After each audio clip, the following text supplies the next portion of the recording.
Hello everyone, this is Rig. Welcome to an episode on the Khaljis. Now, Khaljis were the second dynasty in the Delhi Sultanate.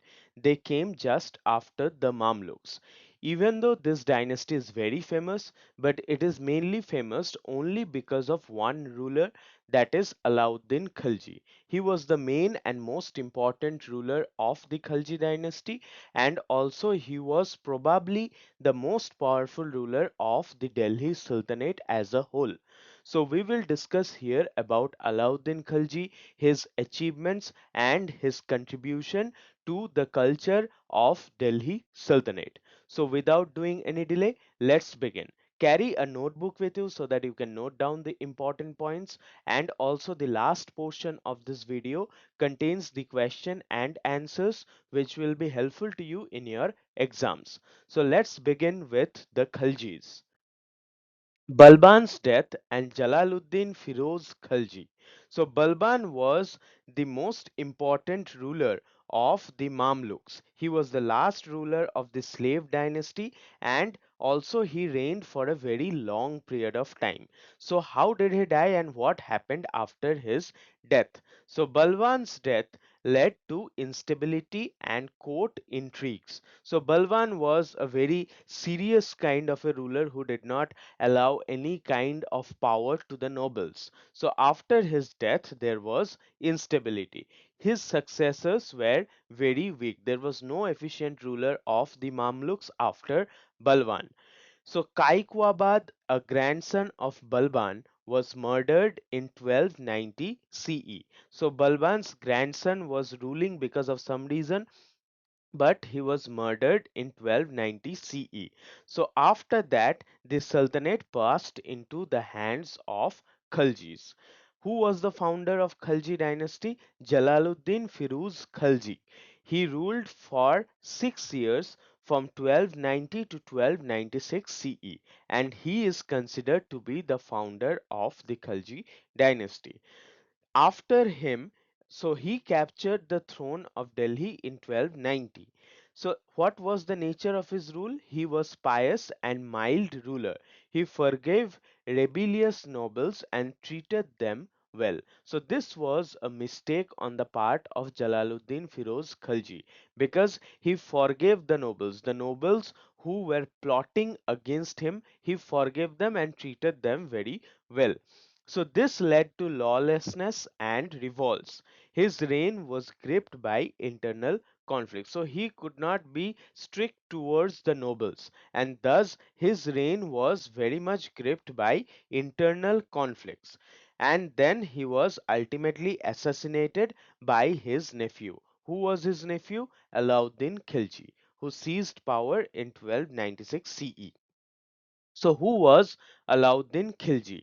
He was the most powerful ruler of the Khilji dynasty and also of the Delhi Sultanate. He ruled from 1296 to 1316 CE. So, approximately for 20 years, there was dominance of Alauddin Khilji. He was a brilliant general and a shrewd administrator. So he was very brilliant general and also a very capable administrator. He won over the nobles by bribing them with rich gifts. So he gave rich gifts to the nobles, and thus all the nobles, mostly all the nobles, were on his side. So he dreamed of conquering the whole world. So he had the ambition to be the ruler of the whole world. He removed the power of the Turkish Sultan and build an empire in India. So he removed the power and became the first independent emperor in India. So during his reign, the boundaries of the Delhi Sultanate extended beyond the Vindhya. So for the first time, the Delhi Sultanate's boundary is going over the Vindhyas towards the southern part of India. Deccan expansion. The Sultanate reached up to Deccan and achieved new heights. So he conquered up to peninsular India, and that was a remarkable feat considering this was the first time the Delhi Sultanate ruler is going towards the southern part of Indian subcontinent. conquest in northern India. So, what were his achievements and how did he dominate northern India, mainly in Gujarat and Rajasthan? So, expedition to Gujarat. Alauddin Khalji undertook his first expedition to Gujarat in 1299. It was conquered and annexed. So, in 1299, Alauddin Khalji conquered Gujarat and it was totally under his annexation. Malik Kafur, a slave, was bought for 1,000 dinars. He rose to the position of a general in the army. So Malik Kafur was like the right hand of Alauddin Khilji. He was a slave and he was bought by Alauddin Khilji by paying 1,000 dinars. Later on, Malik Kafur rose in his rank and became general in the army of Alauddin Khilji. So Alauddin first defeated the Rajput rulers of Ranthambore in 1300. So in around 1300 CE, he defeated the Rajput rulers of Ranthambore. Then he invaded Chittor, the capital of Mewar. The Rajputs fought bravely but lost. So this is a very famous fact that he invaded Chittor. And why is it famous? Because of Rani Padmini and Johar. So it is said that Alauddin invaded Chittor because of Rani Padmini. He wanted to annex Chittor because he was very much mesmerized by hearing stories of Rani Padmini's beauty, and thus the queen and other women had to perform Johar. So, Rajput women and men, they were people of huge self respect. So, when the men fought bravely and lost, the women had to perform Johar because they wanted to die with self respect than being humiliated by invaders like Alauddin Khilji. So Rani Padmini is one of the bravest character in Indian history who performed Johar. That means self-immolated herself along with all the women in Chittor so that they don't fall prey in the hand of Alauddin Khilji. Mandu, Ujjain, and Chanderi. Later, he captured Mandu, Ujjain, and Chanderi in Malwa by 1305. So, in the next 5 years, he captured the important territories of Mandu, Ujjain, and Chanderi. Then there was control over central India. So by 1305, Alauddin had firmly established his control in northern India. And then there was a gateway to the south. So the conquest of Malwa opened the door to the Deccan. So it was through Malwa that he was able to go to the Deccan. And thus the conquest of Malwa proved to be the gateway towards the south. Deccan policy. How did he conquer Deccan and what were his achievements in the Deccan part of Indian subcontinent? So he was the first Muslim ruler to invade Deccan and to send an expedition to Deccan. However, he did not go there himself. He sent his commander Malik Kafur for the expedition. So he did not himself go to Deccan. He sent his commander whose name was Malik Kafur. So Malik Kafur defeated the Yadavas of Devagiri, Kakatiyas of Warangal, Hoysalas of Dwarsamudra, and the Pandyas of Madurai. So these were the famous and most powerful dynasties of South India who were defeated by Malik Kafur. The names are very important because it may come in your exam. So Yadavas of Devagiri, Kakatiyas of Warangal, Hoysalas of Dwarsamudra and the Pandyas of Madurai. They were all defeated by Malik Kafur. The successful Deccan campaign brought enormous wealth and prestige to Alauddin. So, thus, he could get a lot of wealth and the prestige of the Delhi Sultanate increased a lot because of this Deccan campaign. Realization of difficulty. So Alauddin realized that it would be difficult to control Deccan and South India from Delhi. It was very far, thousands of kilometers. So Alauddin realized that it is impossible to control Deccan by sitting in Delhi. So what did he do?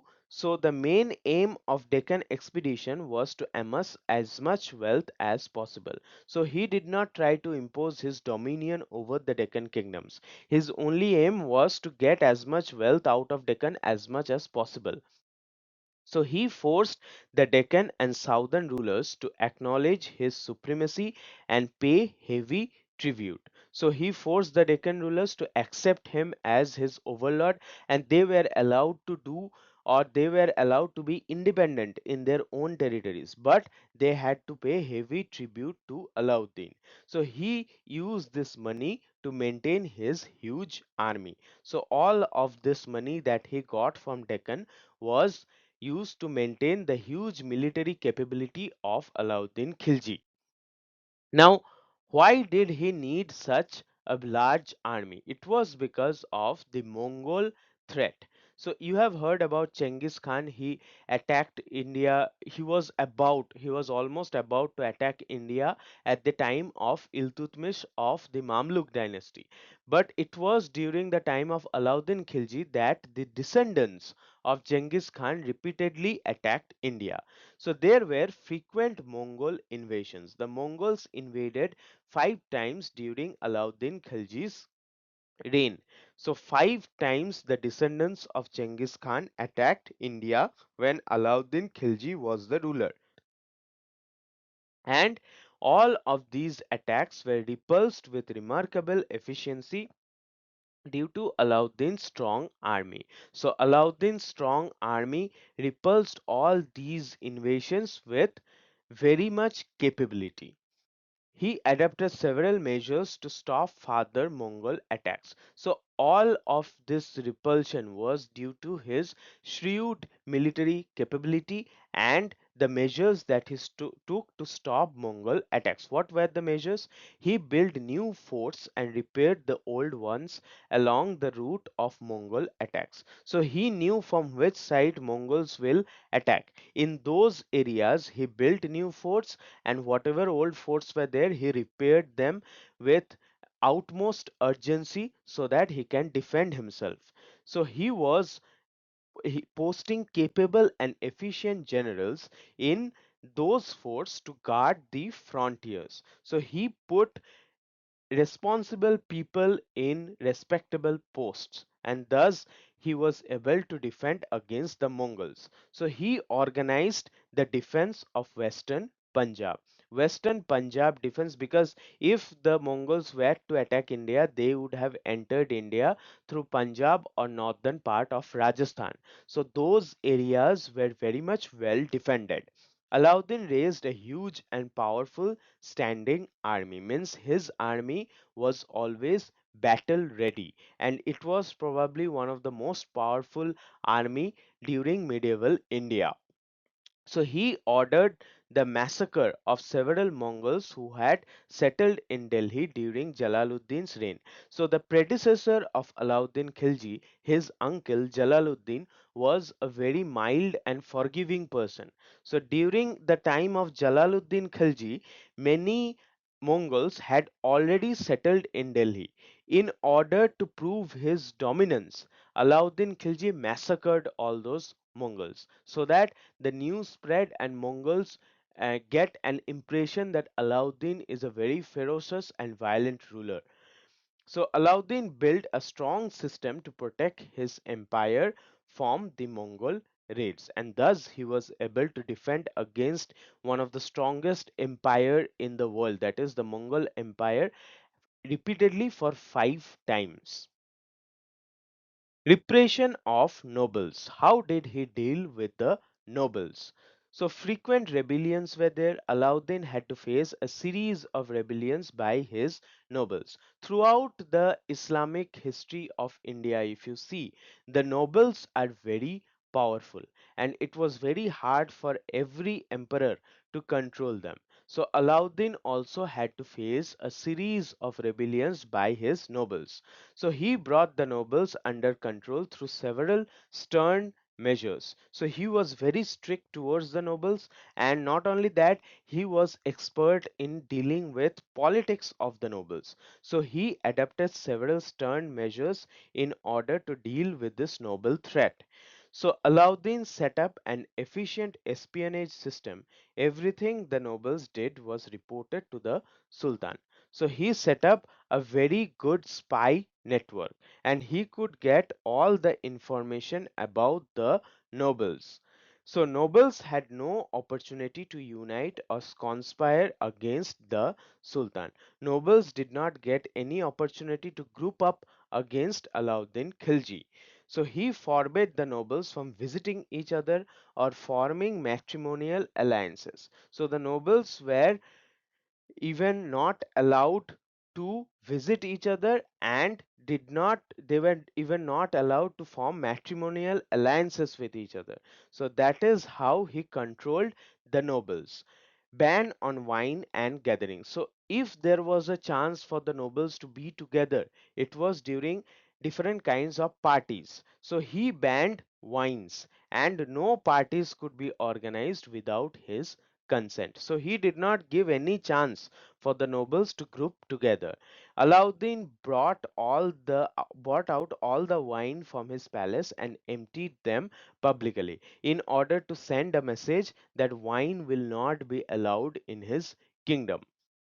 So, an elaborate spy system was created to report the nobles' activities both in public and private. It is even said that the servants of the nobles in their houses, they also sometimes acted as spy of Alauddin Khilji.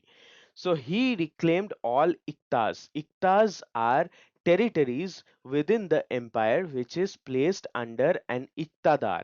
So he reclaimed all the iktas and prohibited imposition of fresh taxes by the iktadars. So iktadars means one who governed over the provinces, that is one who was the governor of the ikta, was not allowed to impose any kind of new tax on the people. Military reforms. How did he improve his army? So, creation of standing army. Alauddin Khilji created a huge and powerful standing army. So, he created an army which was the most powerful army in Asia at that point of time, and it was always battle ready. So, he set up an efficient and organized military system. His military system was very much efficient, and it was very much organized. He introduced horse branding. Dag means each horse will have a number and an identity, and also descriptive role chehra for soldiers. So soldiers will also be identified according to the description of their look. So this he did so that there is no miscounting or corruption regarding the numbers of horses or soldiers present in his army. Soldiers and cavalry were paid in cash. Their salaries were reduced and fixed. So their salary did not depend on the will of the emperor or the will of the commander in chief. Their salary was very much fixed. It was reduced and fixed, but they were all paid in cash. So spies were placed in every unit of the army. So every unit of the army had people who were personally close to Alauddin. Nobles were prohibited from maintaining their private armies. So nobles could not keep army, and whatever security they needed, it was provided by Alauddin himself. So he fixed low prices of goods so soldiers could manage with lower salary. So not only did he reduce the salary of the soldier, but since the reduction can be a cause of a problem, therefore he fixed the prices of goods in a very low amount so that it becomes affordable for the soldiers. Granaries were established in Delhi and Chain, which is in Rajasthan, to collect grains for soldiers. So all these military reforms were done by Alauddin Khilji in order to build a very strong army. Revenue reforms. Now, what reforms did he do regarding the finances, that is the revenue reforms? So there was need for revenue.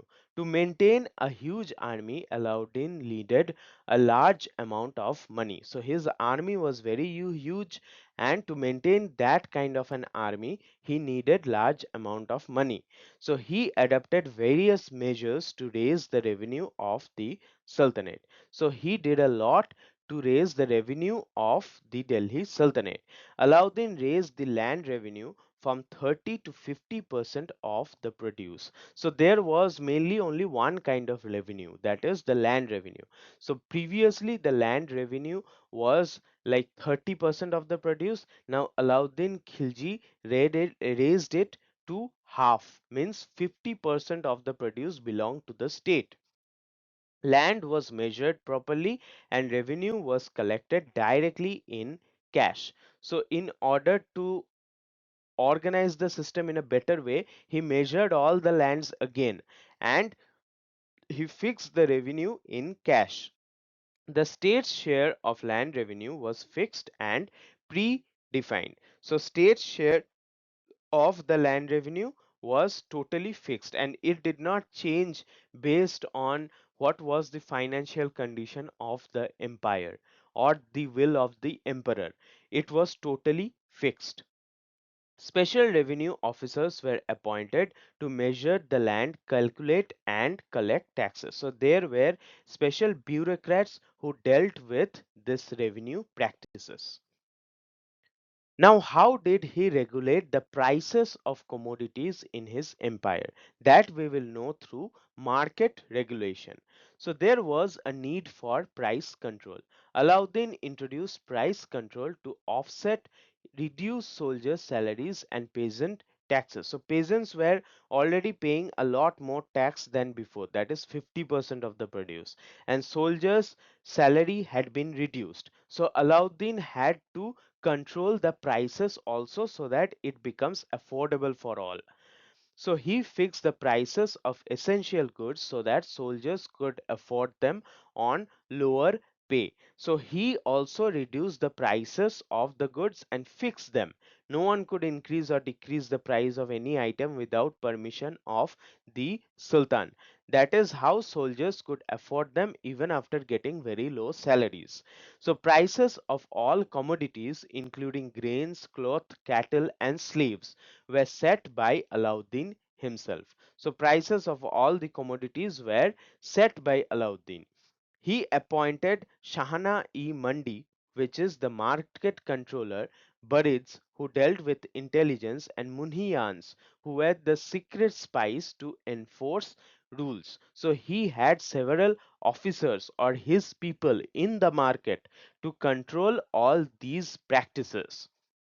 Anyone hoarding or cheating in weight or price was punished severely. So not only did he make a lot of rules and not only did he put people to follow to see whether people are following those rules, but he also created punishments for the people who will break his rules.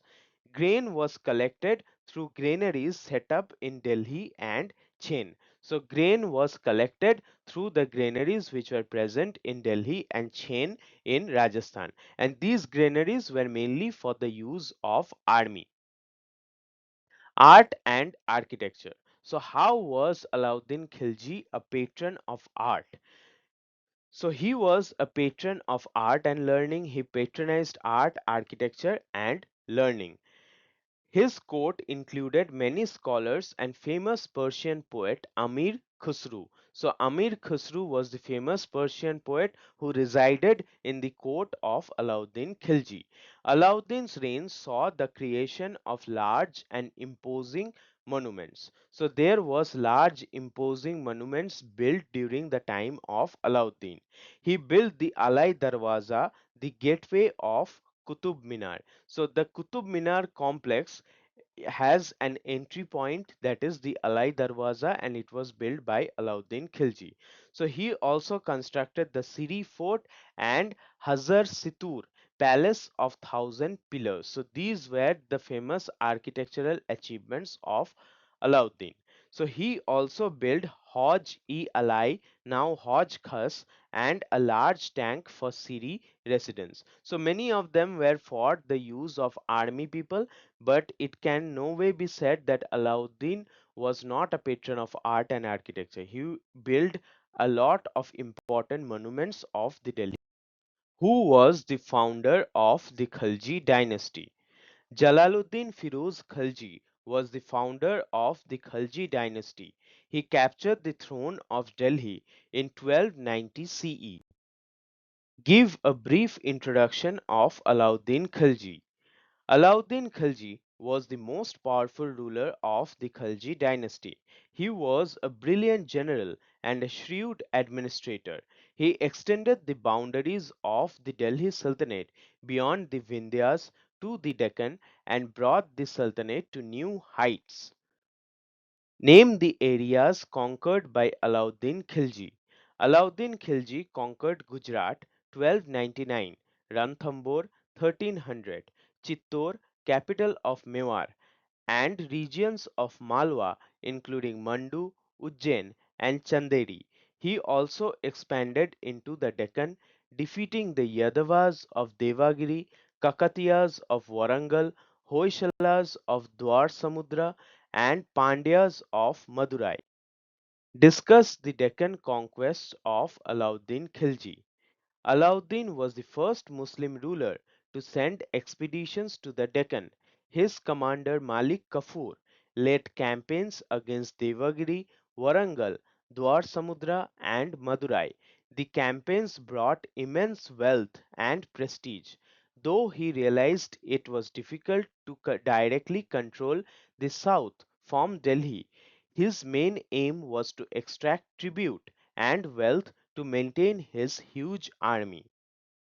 Mention the steps taken by Alauddin to build a strong defense system to protect his empire from the Mongols.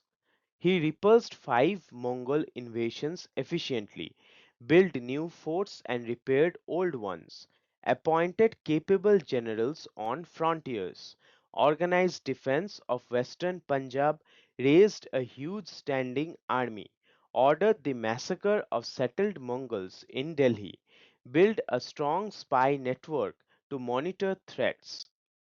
What steps did Alauddin Khilji take to crush rebellion by the nobles?